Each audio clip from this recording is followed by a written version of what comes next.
Hello à tous, je suis ravie de vous retrouver pour une nouvelle vidéo. Aujourd'hui, j'ai envie de vous partager un petit peu mon expérience de comment démarcher, comment faire un book, comment être remarquable et remarqué à travers les illustrations qu'on envoie à des éditeurs ou à des directeurs artistiques. Je pense que cette vidéo va être assez courte parce que vous verrez que c'est pas sorcier, en fait c'est assez simple, il y a juste quelques petites règles à savoir et une fois qu'on a compris un peu le principe, ça roule tout seul. Comment démarcher? Alors il y a deux façons, il y a d'abord la façon traditionnelle, vous allez sur des salons, rencontrer directement les professionnels, vous allez montrer votre travail. Là dernièrement il y a eu le salon du livre de Montreuil, il y en a beaucoup qui l'ont fait. Et la façon la plus courante à notre époque, c'est bien sûr d'envoyer son book par mail.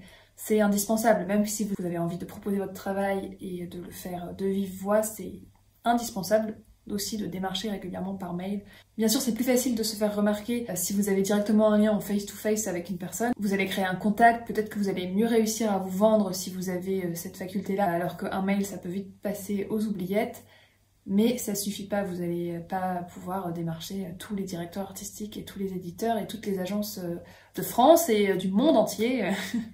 Donc quand même, le mail, c'est indispensable. Alors souvent, l'erreur, en fait, quand on envoie un portfolio, c'est qu'on a envie de montrer de façon très scolaire à la personne, à notre client potentiel, tout ce dont on est capable. On a envie de lui montrer qu'on sait faire du dessin d'observation, de la peinture, mais qu'on est un peu graphiste aussi, qu'on allie les couleurs, qu'on fait de l'animation, qu'on fait aussi même un peu de photos. On a envie de lui montrer, de lui dire qu'on est multicasquette, qu'on est intéressant, intéressé et qu'on sait faire plein de choses. Et on a envie de lui dire aussi, je suis disponible pour tout. Si tu veux de la jeunesse, voilà, je sais faire de la jeunesse. Mais si tu veux quelque chose de plus adulte, je sais aussi faire de l'adulte. Si tu veux quelque chose de graphique, je sais faire du graphisme. Et au contraire, si tu veux une technique plus traditionnelle, je sais le faire aussi. Donc on va avoir tendance à montrer tout ce qu'on sait faire, en se disant que comme ça, on est sûr qu'il y a au moins une de nos casquettes qui va intéresser. Et ben en fait, c'est tout le contraire qu'il faut faire. Votre futur collaborateur, il se fout complètement de ce que vous êtes capable de faire. Vraiment, il s'en fiche. Que vous sachiez dessiner ou pas, il s'en fout. Que vous soyez un surdoué de l'aquarelle, il s'en tape. Que vous ayez des références artistiques dans tous les sens, il s'en fout aussi complètement. C'est pas un prof. Il n'est pas là pour vous recruter pour une école. Il s'en fiche, mais complètement. Déjà, il a un temps limité. Souvent, il est débordé de boulot. Et il reçoit énormément de demandes tous les jours. Donc clairement, savoir que vous vous êtes mis à la gouache récemment, honnêtement, il s'en balance. Ce que le client veut savoir, c'est si vous êtes capable de répondre à sa demande tout de suite, si vous êtes capable de produire ce qu'il a déjà en tête. Il sait déjà ce qu'il veut quand il vient vers vous. Il a déjà fait des briefs, il a déjà une cible, il a une équipe autour de lui, une équipe commerciale, marketing, et il a déjà une idée très précise de l'ambiance de son image.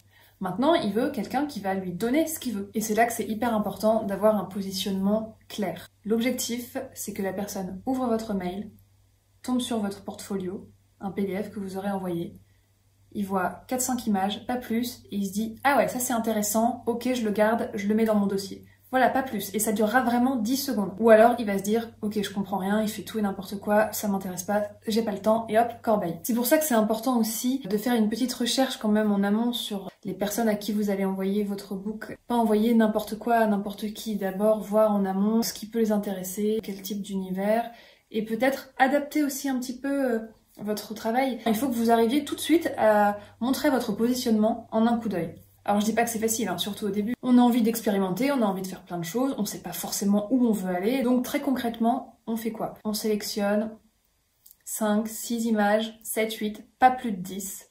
Des images avec un univers clair, harmonieux. Ça, c'est de la jeunesse. Ça, c'est pour la presse. Voilà mon type de couleur, voilà, soit des couleurs très vives, soit des couleurs plus pastel, mais il faut vraiment qu'il y ait une harmonie. Pas la peine de mettre plus d'images que ça. Vous le faites dans un PDF pas trop lourd. Encore une fois, ça sert à rien d'avoir des images en haute définition si c'est impossible de les ouvrir, ça va être rédhibitoire, donc il vaut mieux que ce soit des images un peu compressées, on se rend bien compte en fait de l'univers. Il n'y a rien de pire qu'envoyer un WeTransfer parce que c'est trop lourd. Là, vous allez fatiguer la personne en face de vous tout de suite. Et il faut que ce soit simple. En fait, plus c'est simple, moins vous allez faire perdre de temps à la personne en face de vous. Donc déjà, déjà ce sera positif pour lui. Plus vite, il va vous mettre dans une case. C'est horrible, hein, on dit on n'a pas envie d'être dans des cases. Bah oui, mais en fait, pour le coup, dans le monde de l'image, c'est bien quand même d'être un peu dans une case. Alors ça veut pas du tout dire que vous allez pas évoluer dans votre travail, hein. Ça veut pas du tout dire qu'au fil des années votre book va pas évoluer. Ça ne veut pas du tout dire non plus qu'il faut que vous arrêtiez d'expérimenter, non, pas du tout, du tout. Mais c'est le book qui fonctionne, c'est un book comme ça. Avec un univers visuel très défini, très reconnaissable. Ce qu'il faut vraiment pas faire, c'est le book fourre-tout. le book où il y a vraiment des trucs dans tous les sens, il n'y a aucune harmonie, il n'y a aucune cohérence, vous montrez que vous êtes partout. Si vous êtes partout, vous êtes nulle part. Si vous avez des difficultés à faire le tri dans ce que vous faites, vous pouvez aussi, je sais pas, alors là c'est un conseil que je n'ai pas testé, vous pouvez aussi faire plusieurs portfolios si vraiment vous n'arrivez pas à vous positionner. Puis après, au fur et à mesure, vous allez vous spécialiser. Si vous débutez, et cette vidéo s'adresse d'ailleurs plus à des débutants, si vous débutez, au fur et à mesure, en fait, les choses vont s'affiner, vous allez être plus reconnu pour un type d'image. Avec le bouche à oreille, vous aurez de plus en plus de clients, de plus en plus de commandes. À ce moment-là, voilà, vous allez laisser de côté certaines choses et devenir un expert, un spécialiste d'un domaine particulier. Ensuite, comment ça marche du côté de votre potentiel client? Si le book que vous avez envoyé lui semble intéressant, il va pas forcément vous répondre. D'ailleurs, la plupart du temps, il vous répond pas. Donc, encore une fois, c'est pas la peine de le harceler. Il a bien reçu votre mail, c'est juste qu'il a pas le temps de répondre. Si ça l'intéresse, il va prendre le PDF et il va le mettre dans un dossier jeunesse par exemple, ou dans un dossier, enfin après c'est lui qui trie comme il veut. Donc il va garder en fait ce que vous avez proposé. Il va le garder en tête et puis un jour, s'il a besoin de vous pour quelque chose, il va vous contacter. C'est bien d'envoyer son book 1 à 2 fois par an, pas plus. Voilà, comme ça vous refaites un petit reset, vous rappelez que vous existez, parce qu'il faut quand même montrer qu'on est là, mais pas plus. Inutile d'envoyer des messages à base de « Avez-vous bien reçu mon book? Est-ce que vous avez bien reçu? Je n'ai pas eu de réponse. » Non.